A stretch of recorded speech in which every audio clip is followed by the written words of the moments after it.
Hey guys, how's it going? Michael Troy here. I'm pretty excited about this episode because we're looking at Spawn number 9, the very controversial issue that introduced Angela by Neil Gaiman and spawned years of court cases and legal battles between Todd and Neil Gaiman. So it should be fun. Anyway, subscribe to my channel if you haven't already. Hit like and let's get right into it. This is such a gorgeous cover. I love it. I love Todd McFarlane's art. He is the Todd father for a reason. Angela is so cool. You know, I'm so curious to know, like, well, I mean, I guess I could watch, the million kayfabe videos about it and read up on it because it's easily accessible. But I mean, it's kind of like, I don't like the icky side of comics with all the lawsuits and crap like that. So this one definitely feels like a pissing contest. It's so weird too because, Image was like founded because of creators' rights and they wanted to own their own crap and whatever. So Todd McFarlane, I don't know if he just wanted to up his, you know, um, game or just have the opportunity to work with a bunch of great writers that, he could hire himself, or doubted his writing, or I don't know what the reasoning was, but he had a lot of guest writers, high profile guest writers come in and write issues of Spawn. And then Neil Gaiman came in and created Angela in Medieval Spawn and then had to like sue for the rights to the character. So strange because she has elements of Spawn in her. Like, how can you copyright Todd McFarlane's character if you have like all this Spawn stuff going on? And I never understood, and someone tried to explain it to me, but it doesn't make sense. Why is Medieval Spawn? Why should Neil Gaiman have any stake and claim to that whatsoever? Like, can I do Medieval Wolverine and just like say I own it? Like, it seems derivative.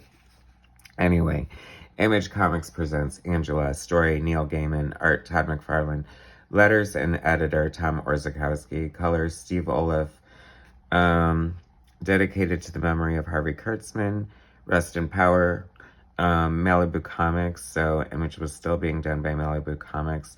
This is looking a little messy to me. Like, I don't know if it feels sort of, maybe it's because it's dated or whatever. And I don't even know. I mean, I'm guessing Tom Orzechowski laid it out. But whatever, it's fine. It's a hallmark of Image Comics. It's kind of a time capsule. And of course that. The Angela symbol. Anyway, so we start out, of course, gorgeous Todd McFarlane art. Always gorgeous.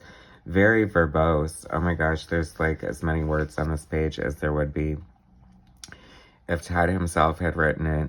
This is such a great splash page. That is so cool. Like, I'm kind of glad Spawn is having this resurgence, and there's like King Spawn and like these other incarnations of Spawn. Although I think Lady Spawn is like a good idea. I feel like the design is, anyway,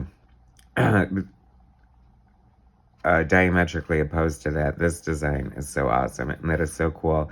I remember when I was in school, and since I could draw, I had to draw horses for all my little girlfriends all the time. And so on one hand, it was annoying, but on the other hand, it afforded me the opportunity to get better at drawing horses because they aren't easy to draw, and I think this looks really good. And I love Medieval Spawn's design. And once again, I'm going to not mention it again after this just because I'd rather just look at the art, but how on earth? Okay, so I'm designing a medieval version of my character because you're telling me to, but you own the copyright to that. Okay, that makes sense. Anyway, I'm not a lawyer, thank God. Or maybe I wish I was. Anyway, the art is so good. I love that face there. I mean, Angela is kind of a cool character, but I always just kind of appreciated her within this story, which looks like such a beautiful fable. Oh my God, the coloring on that face is so good. I mean, obviously, hats off to Steve Oliff. I mean, he definitely, like, oh, that is so cool. I love that. It's so funny. I love, like, when artists know when to use something like that, because Todd is obviously so rich with texture and detail in all his art, and then he pulls out this silhouette like that is so cool, and almost, dare I say, like animated Batman. which, you know, even though Todd's faces and certain elements of his art tend to look cartoony, there's nothing else to suggest that correlation. I love this waterfall. That is so cool and fun. I don't know. You know, I guess that is sort of like the benefit of bringing on a writer, especially if you're... I mean, Todd has written a hell of a lot of Spawn, so, I mean, I think it's very fair to call him a writer in his own right. But, I do love the art. I mean, it's all about the art. And like I was saying, like, bringing on a writer is definitely gonna... Oh, that's cool. Like, this has to be, like, a tip of the hat to Frank Miller right there. I mean, that is such cool silhouettes, which is fun to see because, you know, Jim Lee obviously really leaned into the Frank Miller with Deathblow, but I don't recall Todd doing it all that much, and it looks so bitchin'. She just has a fun design. I like the wings. It's reminding me of Asgardian Storm a little bit.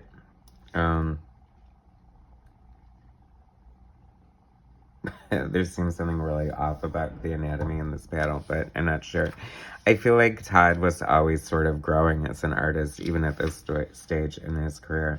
And I would love, love, love to see him just like, I mean, he's been dropping a cover here and there. That's fun, very sketchy, like, kind of look, a nod to his issue with Dave Sim. Or is it a preview?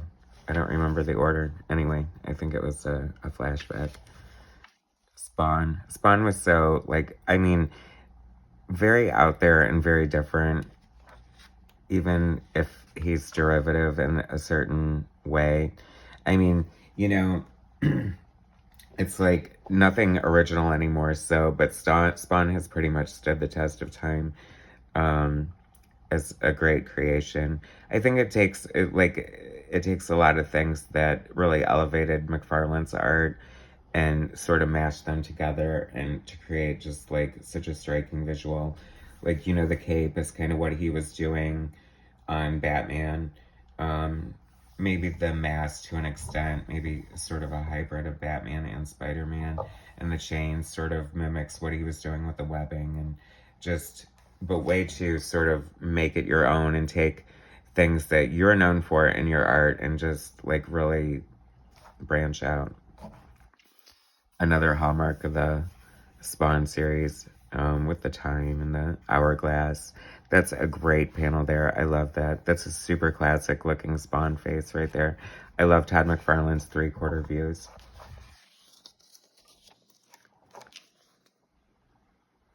See, like sometimes it seems like an odd use of negative space, but I think that the colors are really saving this page. I'd be curious to see it in black and white. I mean, it's still fun in a lot of regards, but I don't know. Angela poster by Jim Lee. That is a very interesting panel there. Some wonky perspective going on. I mean, I don't know, he was busy. Anyway, oh, how cool is that? I love when McFarlane inks other artists, especially if they're Image co-founders, like the couple times that McFarlane inked like the Rob Liefeld X-Force or New Mutants rather, perhaps covers. Like, always a treat. Anyway, that looks really cool. I love Jim Lee. Ain't nothing wrong with Jim Lee.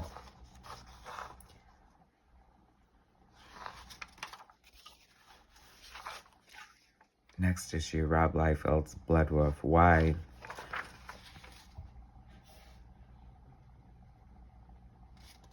I mean, there's, you know, I feel like Todd is and a lot of artists, I mean, some artists I think just draw to draw or get the job done, but, you know, I feel like Todd was always like looking ways to push the envelope and with his layouts and his borders and just probably in a way just like challenging himself. I can totally see that. That's cool there. That is such a cool panel. I love, that is sick. See, I mean, she has a Spawn earring. Neil GAIMAN. You're just bitter because DC owns Sandman. Do they? Does Neil, I mean, I think they must, yeah, right? Anyway, of course, it's going to end with some hobo. Hobo, probably not politically correct these days, but, you know, there were a lot of hobos in Spawn. Look at the fun fan art. Man, I should have sent some in. But, you know, I thought that I was going to be a professional. So, which I guess I sort of am. But, you know, I was kind of above fan art. Or so I thought. I mean, that is not the way to go. I think it's way fun. And fan art. I do fan art now. I mean, hell. If you like something and you want to draw it, you should draw it. Jay Lee Unleashed. Jay Lee really was perfect for drawing Chapel. I mean, I think as cool as Rob Liefeld's design was and as awesome as he made him look, I think it definitely went next level when Jay Lee did this version of Chapel, which was so cool. And my beloved Freak Force. I freaking love Freak Force. I wish it were still going today. And I think there's definitely an audience for it. Speaking of Death Blow, see, that's Jim Lee leaning into the Frank Miller. And then Frank Miller writes Spawn 11. Poster insert by Jeff Darrow. Okay, that's got to be worth it, having and reading. Shaman's Tears. Beautiful art by Mike Grell. Love that. Anyway, pretty cool. Angela debuts. Spawns a whole bucket of trouble for Todd McFarlane and Neil Gaiman. Was it worth it in the end? I don't know. Anyway, thanks for watching. Subscribe to my channel, hit like, share my content, and I'll bring you some more later. Thanks, guys.